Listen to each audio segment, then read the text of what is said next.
पति पत्नी का तलाक हो जाता है और कोर्ट के तलाक के कागज जो होते हैं, जो कोर्ट से मिले होते हैं, वो दोनों पति पत्नी के हाथ में होते हैं।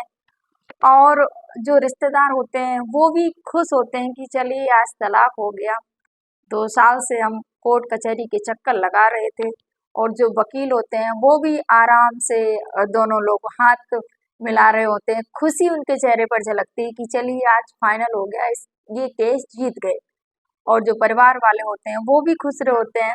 लेकिन जिसका तलाक हुआ था, जो पति पत्नी एक टेबल पर बैठे थे, एक दूसरे को बस निहार रहे थे, ऐसी क्या बातें हुई उनके बीच में जिन्होंने तलाक के पेपरों को ही फाड़ दिया। तो चलिए सुनते हैं ये जो स्टोरी पति पत्नी की कहानी। फ्रेंड्स, आप सभी को मेरा प्रणाम, मैं सरिता राठौर। फ्रेंड्स, वीडियो पर नए हैं तो प्लीज वीडियो को लाइक और चैनल को सब्सक्राइब जरूर कर देना। आज की जो मैं स्टोरी सुनाने जा रही हूँ ये तलाक की कहानी है। फ्रेंड्स, पति पत्नी की स्टोरी है। इस स्टोरी में एक लड़की जो कि जिसकी शादी एक लड़के जैकी के साथ में होती है। तो जैकी जो होता है वो जॉब कर रहा होता है। जैकी के परिवार में माँ बहन भाई पूरा परिवार होता है। ये जो लड़की होती है सौम्या, ये बेहद ही बहुत ही खूबसूरत सुशील और पढ़ी लिखी होती है लड़की। ये जब शादी कर कर अपने ससुराल में जाती है, ससुराल के जो भी कर्तव्य रहते हैं भली भांति उनको पूर्ण करती है, जो भी काम होते हैं अच्छे से निभाती है। कुछ समय ऐसे धीरे धीरे व्यतीत होता है। और लेकिन यहाँ पर एक बात होती है, जो सास होती है, जो ननद होती है, कहीं ना कहीं भाभी को मतलब कुछ ना कुछ चीजें मतलब उसको नीचा दिखाने की हमेशा कोशिश किया करती थी। और जो सौम्या होती है वो हमेशा जैकी को बोलती थी कि देखो आज ऐसा हुआ घर में, देखो ऐसा ऐसा करते हैं। लेकिन जो जैकी होता है वो बिल्कुल भी सौम्या की बात को सुनता नहीं था, हमेशा नजरअंदाज कर देता था उसकी बातों को। ऐसा लगता था कि जैसे कि वो पागल है, बस बोल रही है और वो सुनकर नजरअंदाज कर दे रहा है। क्योंकि वो एक भी शब्द गलत को गलत नहीं बोलना चाह रहा था, सही को सही नहीं बोलना चाह रहा था। उसको लग रहा था कि जो मेरी माँ जो मेरी बहन करती है वो सब सही है, यही सही नहीं है। उसको कहीं ना कहीं वो उसकी बात को नहीं सुनना चाह रहा था। एक दिन क्या होता है, जो लड़की होती है प्रेग्नेंट हो जाती है। प्रेग्नेंट होने के बाद में कुछ समय बाद उसको एक बेटी का जन्म होता है। जब बेटी का जन्म होता है सारे लोग बहुत खुश होते हैं, वो भी बहुत खुश थी क्योंकि वो माँ बनी थी सौम्या। उसके बाद में कुछ समय व्यतीत होता है, बेटी हुई तो कुछ घर वालों को लग रहा था कि बेटी और वो सब चीजें। उसके बाद में डिलीवरी होने के बाद में जो सौम्या होती है, ऑपरेशन से डिलीवरी हुई थी। तो काम थोड़ा सा 3 महीने के लिए डॉक्टर वैसे ही रेस्ट के लिए बता देते कि आराम करना है, ज्यादा वजन नहीं। तो कहीं ना कहीं उनको चुभ रहा था कि मतलब ये तो कुछ नहीं, और बहुत सारी चीजें छोटी छोटी चीजों को लेकर लड़ाई झगड़े वो सारी चीजें करना शुरू कर दिए। जब वो लड़ाई झगड़ा शुरू हो गया तो सौम्या अपने पति से बोलती है कि देखो ऐसा ऐसा। पति फिर भी नजरअंदाज कर देता है कि सुनता नहीं। तो एक दिन सौम्या को गुस्सा आता है और बेटी को उठाती है और चल देती है अपने मायके। जब मायके चली जाती है तो ये जो खबर होती है उसकी जो सास होती है सब जगह फैला देती है, देखो मेरी बहू तो अकेले ही घर से निकल गई है। शाम को जब बेटा आता हो तो उससे बोलती है कि देखो इतनी बात हुई है, बेटी जो बहू है वो घर से निकल गई है, ऐसा वैसा। रिश्तेदार और बोले ऐसी लड़की ऐसी महिला तो चरित्रहीन है, ये है वो है। महिला कभी भी ऐसे अकेले अभी कभी घर से ऐसे बाहर जाती है क्या? मतलब लड़ाई झगड़ा हो जाए घर से फटाक से मायके पहुंच जाए, ऐसा कोई स्त्री करती है? ये है वो है, मतलब बहुत ज्यादा उसको उसकी जो बातें होती हैं बढ़ा चढ़ा कर बोलना, उसको गलत साबित करना। बहुत मतलब जो रिश्तेदार थे ना वो आग में घी डालने का काम कर रहे थे यहाँ पर। इसके बाद में जो माँ होती है बोलती है हमें तो आप इसको दोबारा इस घर में बुलाना ही नहीं है और इसको रखना ही नहीं है। ये सारी बातें माँ बोल देती है। बोली अब इसको छोड़ा छुट्टी करना है तो तलाक के कागज मंगाते, बेटे से बोलती है साइन करो, अब मुझे इसको यहाँ नहीं रखना है और जाने दो इसको। तलाक के कागज जो होते हैं सौम्या के पास पहुंच जाते हैं। सौम्या के इधर माता पिता काफी दुखी होते हैं क्योंकि कोई भी माता पिता नहीं चाहते हैं कि लड़की का घर बर्बाद हो या घर उजड़ जाए, उसका तलाक हो जाए, क्योंकि छोटी सी बच्ची भी थी सौम्या की। उसके बाद में क्या होता है कि जो लड़की होती है कुछ नहीं बोलती है, दोबारा कॉल भी नहीं करती है, बात ना करते हुए वो भी साइन कर देती है और फिर मिलते हैं कोर्ट में। जब कोर्ट में मिलते हैं जाके एक दूसरे को देखना भी पसंद नहीं करते हैं, क्योंकि जब कोर्ट में जब मामला उछला तो जो लड़की की तरफ से, जैकी की तरफ से, लड़की, क्योंकि दूसरा कोई ऑप्शन नहीं होता है, चरित्रहीनता का लांछन लगा दिया जाता है कि चरित्रहीन है, और लड़की वालों के यहाँ से भी दहेज का लगा दिया जाता है कि ये लोग दहेज के लोग ही हैं। दोनों तरफ से कार्रवाई चालू हो जाती है और कोर्ट में ये मसला पहुंच जाता है। जब कोर्ट में ये सब चल रहा होता है, उसी तारीखें लगती हैं, हमेशा कोर्ट में ही मिलना होता है। पर क्या होता है कि एक दिन जब कोर्ट का समय नज़दीक आ जाता है, और कोर्ट तय करता है कि देखिए, आपकी एक बच्ची है, आप तलाक ले रहे हैं, आपको खर्चा पानी देना होगा इनको। तो खर्चे पानी की जो रकम होती है वो निर्धारित की जाती है। जो दहेज का केस लगा था तो बोले 4 लाख आपको रुपए देने होंगे और 6,000 महीने बच्ची और माँ को आपको हर महीने देने होंगे। तो जो लड़का होता है जाके ठीक है, हामी भर देता है, मैं दूंगा, और तलाक हो जाता है। तलाक के कागज मिल जाते हैं दोनों के हाथों में, और जो रिश्तेदार होते हैं वो भी खुश हो जाते हैं कि तलाक हो गया फाइनली। कोर्ट कचहरी से ये जो डेली डेली का जो जब भी 15 दिन का था, इससे तो कम से कम पीछा छूट गया। और वो एक टेबल पे बैठे होते हैं, वकील अपने बैठे होते हैं, हाथ मिलाते हैं एक दूसरे से कि चलो जीत गए। घर परिवार वाले एक टेबल पे बैठे होते हैं, सामने टेबल पे जो पति पत्नी होते हैं वो बैठे होते हैं, और थोड़ी देर बात करते हैं। पत्नी बोलते हैं चलो तुम्हें छुटकारा मिल गया एक चरित्रहीन महिला से, मैं चरित्रहीन थी, चलो अच्छा हुआ, कम से कम आपको छुटकारा मिला मुझसे। तो जो पति होता है शांत हो जाता है, बोले नहीं, ऐसा नहीं है, तुम चरित्रहीन नहीं है, तुम्हारा चरित्र तो उज्जवल है, पर क्या करें, इसमें ये सब बोलना पड़ता है, उसके लिए मैं तुमसे क्षमा मांगता हूँ।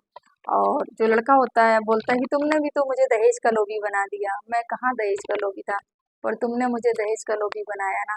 तो लड़की भी वहाँ पर क्षमा मांगती है कि हाँ ये बात तो सही है, पर क्या किया जाता, कैसे इस केस को चलता और क्या होता।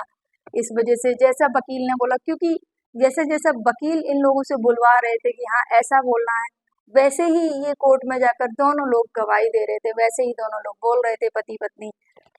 उसके बाद में क्या होता है कि ये बैठ के बातें ही कर रहे होते हैं, उसी समय थोड़ी देर बाद चाय आ जाती है। जब चाय आती है तो प्लास्टिक के कप में चाय आती है, और जैसे ही चाय जो सौम्या होती है पकड़ती है, सौम्या से वो जो कप होता है वो थोड़ा छूट जाता है, छलक के एक हाथ पे गिर जाता है।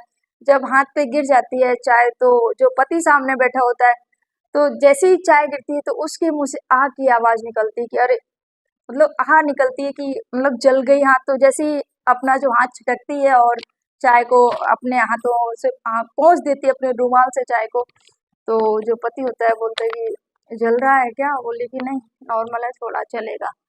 उसके बाद में जो पति पति पूछता है अच्छा ये बताओ तुम्हारे कमर का दर्द कैसा है, बोले कैसा होगा, सही है, दवाई चल रही है उसकी, दवाई खाते हैं तो आराम मिल जाता है। तो पति बोलता है कितना मैं तुमसे बोलता था कि तुम एक्सरसाइज किया करो, लेकिन तुम सुनती कहाँ हो। एक दबे हुए शब्दों में पति बोलता है पत्नी से। उधर फिर पत्नी बोलती है कि तुम्हारा अस्थमा कैसा है, आ, कैसा है, दवाई ले रहे हो कि नहीं ले रहे हो, इनहेलर ले रहे हो कि नहीं ले रहे हो। तो पति बोलता है कि हाँ ले रहा हूँ, लेकिन पत्नी बोलती है कि तुम यहाँ पर लेके नहीं आए अपना, तुम्हारी बोलते हुए तुम्हारी सांस फूल रही है, तुम्हारी सांस उखड़ रही है। तो बोला हाँ मैं जल्दी जल्दी में भूल गया था आज मैं लाना। उसी दबे शब्दों में जब पत्नी से ये बात बोलती है लड़की, तो जो पति होता है फिर पूछता है कि अब मुझे हर महीने तुमको 6,000 रुपए देने होंगे और मुझे 4 लाख रुपए भी देने हैं तुम्हें दहेज के रूप में। तो जो पत्नी होती है बोलती है कि ठीक है। पति बोलता है अभी मेरे पास 4 लाख रुपए तो नहीं है, जो घर है रोहिणी वाला वो मैं तुम्हारे नाम पर कर दूंगा। तो जो पत्नी होती है फटाक से बोलती है क्यों नाम कर दोगे, वो घर तो इतना कम से कम 15-20 लाख का होगा, तुम्हें तो मुझे 4 लाख ही देने हैं। तो पति बोलता है मेरे पास पैसे नहीं है। तो पत्नी बोलती है कि ठीक है तुम मत देना पैसे, जो 6,000 रुपए भेजोगे ना उसी से हमारा खर्चा चलेगा। तो पति बोलता है नहीं नहीं कोई बात नहीं, मैं तुम्हारे नाम कर दूंगा। बेटी है कल के लिए, बेटी के काम में आएगा आगे चल के, उसकी भी तो पढ़ाई लिखाई जिम्मेदारी वो सब होगी।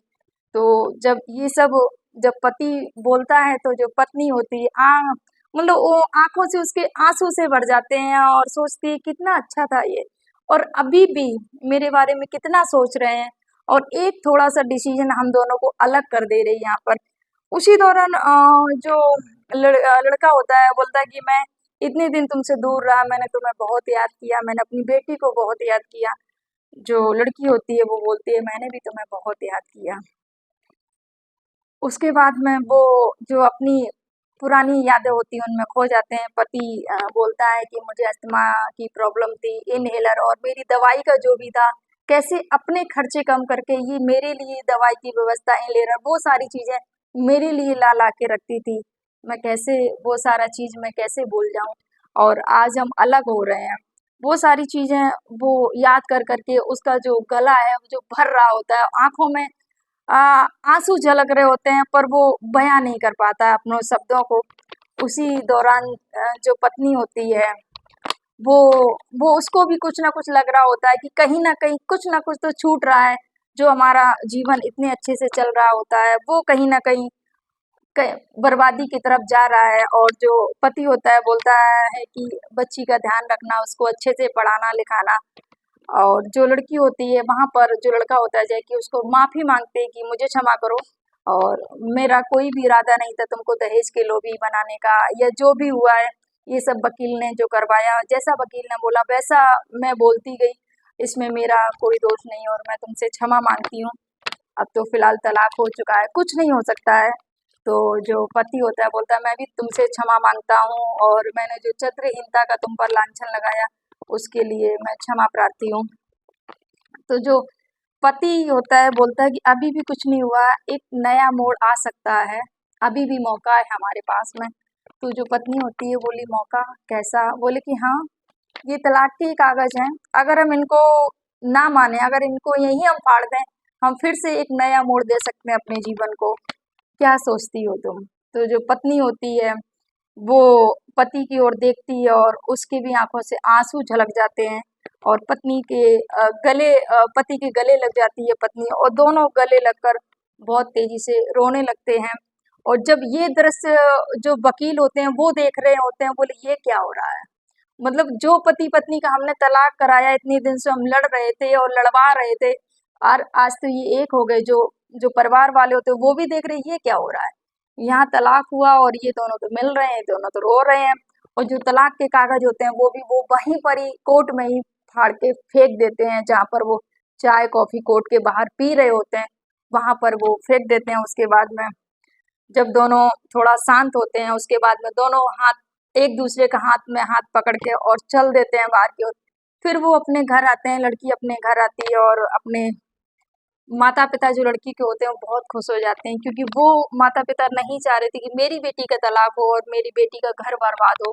और फिर उसके बाद में वो अपने जो लड़का होता है अपने घर जाता है, जो उसका घर था, लड़की ससुराल जाती है, और एक नए जीवन की फिर से शुरुआत करते हैं दोनों लोग। तो फ्रेंड्स, ये जो स्टोरी सुनाने का आशय किसी को आहत करना नहीं था, किसी को परेशान करना नहीं था, बस आजकल जो ये जो पति पत्नी के जो तलाक वाले जो कोर्ट में मैटर भरे पड़े हैं, एक परिवार को जोड़ना है और कुछ नहीं है। छोटी छोटी बातों पर कहीं ना कहीं बहुत सारे घर वाले भी इसमें अहम भूमिका निभा देते हैं, कि अगर छोटी सी बात हो तो उसको तिल का ताड़ बना देंगे और ऐसे ऐसे चीजें और जोड़ देंगे कि कैसे भी करके पति पत्नी को अलग कराया जाए। तो पति पत्नी का जो रिश्ता होता है प्रेम का है फ्रेंड्स, इसमें एक दूसरे का जो है तालमेल बैठाना बहुत जरूरी होता है।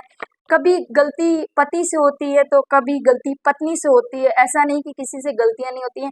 और हर पति पत्नी में थोड़ी बहुत तो नोकझोंक होती ही रहती है।